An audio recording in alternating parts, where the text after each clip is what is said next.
Welcome. This is Master Prophet Noel teaching you prophetic accuracy, hidden secrets, volume 1 and 2 CD set. In this course, you will learn the hidden secrets all prophets must embrace if they truly desire to increase their prophetic accuracy. We will continue with today's teaching, prophetic accuracy, hidden secrets, volume 1 and 2 CD set. We'll be right back with today's teaching.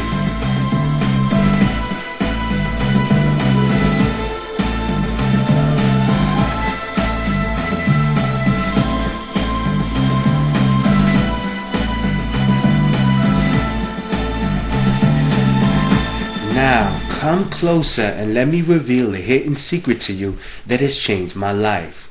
The gift of prophecy can make you rich and place you in front of kings. The gift of prophecy you have inside can bring you the wealth and the material lifestyle you and your loved ones could only dream of. The gift of prophecy can empower you to walk away from your 9-to-5 job you so eagerly hate and move you closer to your faith, your family, and the financial freedom you so eagerly desire. The gift of prophecy is the answer, the solution to the wealth you diligently seek every morning when your alarm clock wakes you up. The moment the Lord revealed the hidden secret that lies inside of me and the powerful truth of its ability to give me the financial freedom 3 generations of family members could not achieve, was the moment I began to stir the gift of prophecy to increase my prophetic accuracy. Now the great prophet Daniel used his gift of prophecy to reveal the secrets of King Nebuchadnezzar's dream that brought him great wealth. In Daniel chapter 2 verse 46 to 48, then King Nebuchadnezzar fell prostrate before Daniel and paid honor and ordered that offerings and incense be presented to him. The king said to Daniel, "Surely your God is God of gods and Lord of kings and a revealer of mysteries, for you were able to reveal this mystery." Then the king placed Daniel in a high position and lavished many gifts on him. He made him ruler over the entire province of Babylon. You see, using the gift of prophecy, Daniel revealed the king's dream and was rewarded with great wealth due to his prophetic accuracy.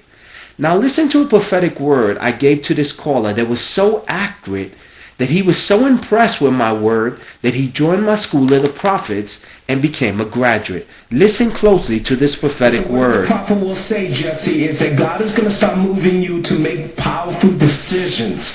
This is going to be a year of decisions where it's going to be between you and God. And I want you to make a decision because God is going to start to plant some things in your heart that you need to follow up with that maybe not everyone in your family is going to understand. They're not going to really appreciate, but you need to follow the unction of God that has in your heart.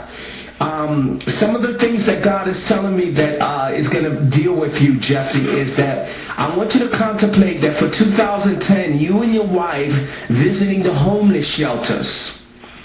And God wants you to contemplate visiting the homeless shelter, giving some sandwiches, giving some foods, because this will be a great way for you to continue with your movement with ministry, and also give you opportunities to meet people when as you start your ministry. So I want you to contemplate, because the opportunities are going to start to appear in your life when you can give some food and you just go to your local shelter, give some food, tell them about God and things like that. Also, I want you to also keep in mind, you're going to make an important decision about what you're going to do for 2010. Now, let me just tell you some things that you're contemplating that God is going to start to put in your heart. Be very careful because you're going to make a decision that has to do with moving to a closer ministry.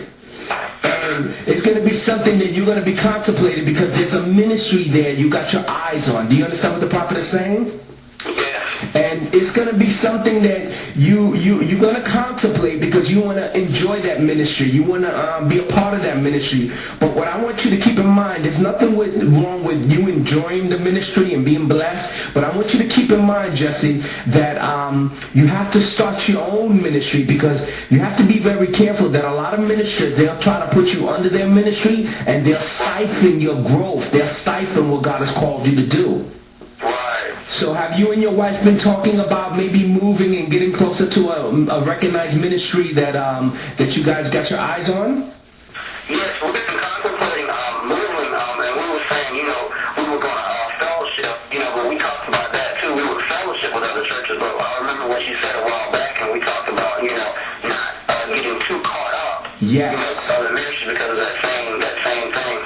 Yeah, because what happens, Jesse, this is what happens. When ministers see your giftedness, when they see your potential, what they'll do is they'll bring you into their ministry and they'll siphon your growth. They'll stagnate the gifts and your abilities. And I've seen this happen to many, many people. That's why I try to tell people that you can enjoy other people's ministries, but you have to grow. You have to start your own. Because I got a guy. Let me give you an example. I got a guy named Danny that started with me when I first started my ministry.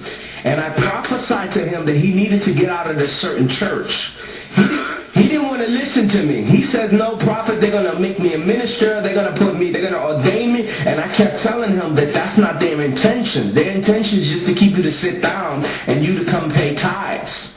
Right, exactly. And let me tell you, several years later, Jesse, I just saw him the other day, and he's still stuck in the same place. And the first thing I asked him was, are you in ministry yet? Do you have your ordination? And he tells me, prophet, he's still at the same place. Wow. And we don't want that for you. We want you to take over the world, you and your wife, and we want you guys to make some decisions. Now, God is going to start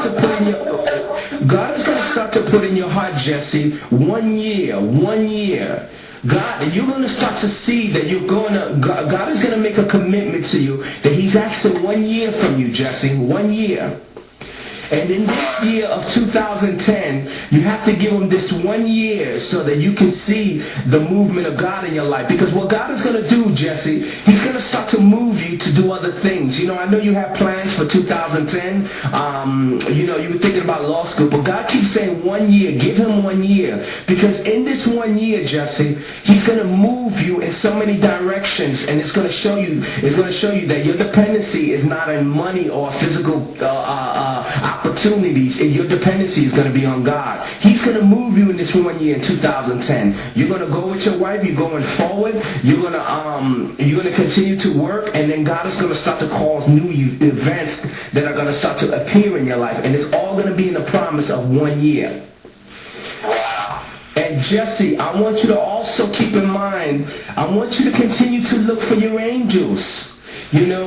Your angels are gonna, as I was praying for you, your angels keep dealing with me that you need to continue to connect. You need to continue to connect because you're desiring them and they're desiring you, and you need to continue to learn. You need to continue to grow because you're gonna operate your ministry, and you're gonna be like a crossing over, like a Van Prague, and you want to continue to connect with your angels and be sensitive so that when you're standing in front of people, you can operate in that gift. You have any questions for the prophet? Wow, that's accurate. It's funny you mentioned the thing about the homeless shelter because I had to go for work purposes. I had to go and deliver food to the homeless shelter 3 or 4 times in 1 week. The battered women's shelter. Beautiful. During the Thanksgiving holidays, and me and the owner got to talking, and I got to meet some of the people. So beautiful.